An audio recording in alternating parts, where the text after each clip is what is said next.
Welcome to CG Figures. Let's dive right into it. All of the weekly updates will be moving to Twitter from this week onwards. You can follow me there at CG Figures if you're interested. Right now, it's a lot faster for me, and I think a lot faster for most people, to read an itemized list of 5 or 6 points than it is to watch a 2 to 5 minute video detailing them. That being said, I will run through the updates here, and then again, if you're interested, you can follow me at CG Figures on Twitter in the future. This week, a lot of the work relating to the channel will be behind the scenes. Blender 2.9 has just been released. There are a few differences compared to 2.83, and I generally like to update the channel to use the latest version. I understand that 2.83 is a long-term support release, and I could continue using it for some time, but 2.9 actually has a number of new features that are really exciting, quite a bit faster to use, and I think make for a better experience, so I will be moving in that direction with all the videos. That being said, some of the add-ons have not yet transferred, and I'm going to take a little bit of time to look at some of the older tutorials to make sure that they are still up to date.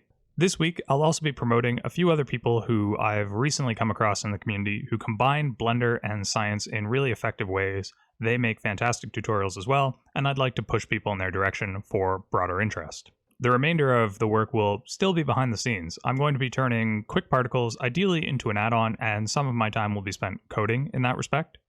I'd like to figure out a number of things in terms of a little bit more interaction with my audience and with people who might be interested in combining science and Blender. To that end, I'll be trying to figure out how to set up a request poll for future subjects for tutorials, things that people are challenged by or think would make interesting scientific figures or tutorials.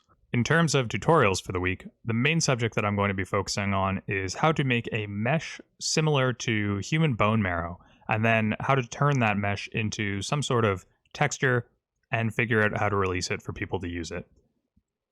Finally, one thing that I've wanted to work on for quite a while is generating science-specific assets and similarly releasing those. So the first series of these that I'm going to be looking at is scientific glassware, specifically glassware that you might find in a common chemistry lab.